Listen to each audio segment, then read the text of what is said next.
a young kid who might be turning pro. And that man's name is Jason Quigley. And he's one of the finest young Irish boxers. Now, he's done a deal with Golden Boy. Yeah, Golden Boy.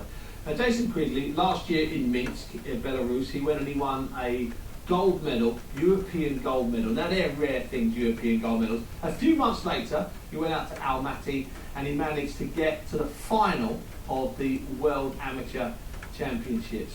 And that in itself, in 1 year, is quite incredible. He became the first Irish boxer to reach the final. He's only 22, he's 23 later this month. Now, not only is he, in my opinion, a red-hot prospect to take a proper medal in Rio, he's one of a group of Irish boxers who are not quite sure what they're doing. Michael Condon, a medalist from last year, still in the team. Paddy Barnes, a medalist from 2008, still in the team, but they're not sure. John Joe Nevin, he has gone pro. He fought out in Boston, but he was subsequently attacked by some family members. It's all been sorted, but he managed to get both of his legs broken, but he'll be back. And that left Jason J.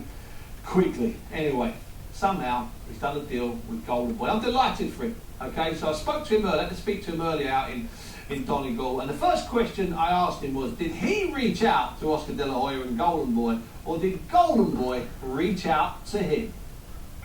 Well, Bunce, you know, it was one day, I think, just before Christmas, I came up to the house to my father, and he says, we've got an offer in from Golden Boy Promotions, and to be honest, it was the best Christmas present I could have wished for, to hear that. And have you been over to see them in Las Vegas or Los Angeles, or has this all been done via phone calls?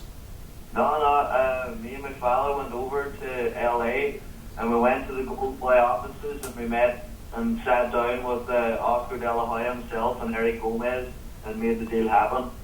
Eric is a good guy, Oscar's an even better guy.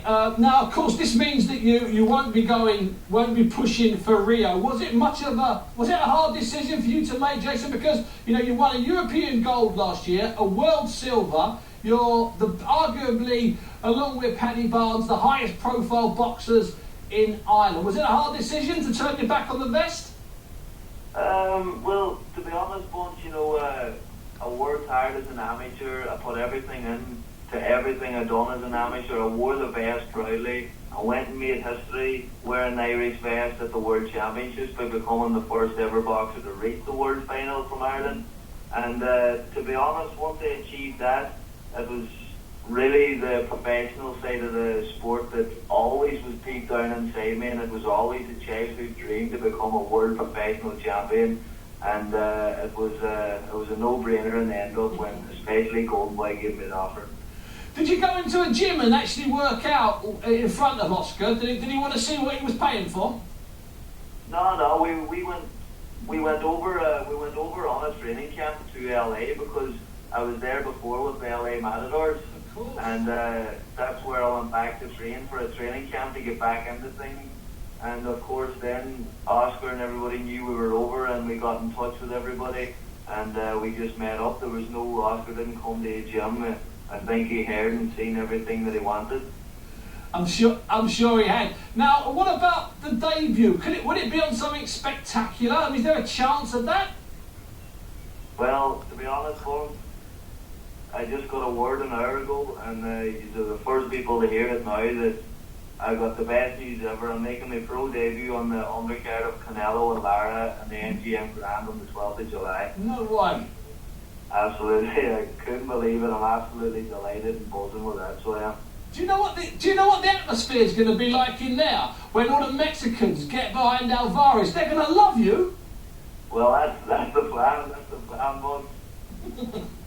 You know what? Let me just tell you this, Jason. Right? Sometimes on this show, you interview big name boxers and they go yes, no, and there's no emotion, there's no laughter. What I really love about speaking to you when I've interviewed Paddy Barnes or John Joe Nevin is you're all just so happy, you're so delighted to to getting money or being high profile and boxing people.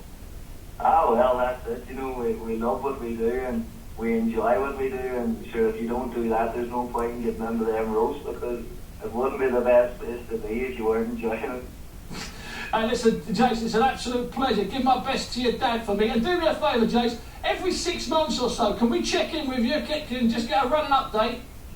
That's no problem at all, Bunce, anytime, sir, without a doubt. Oh, Jason Quigley, thanks so much for your time. Oh, man, Bunce, thank you, sir. Yeah, that was Jason Quigley talking to me a bit earlier on, and he's a terrific fighter. I think he's going to develop into something very special. So look out for him on that Lara Alvarez bill. Now this Saturday night, well at 2 o'clock.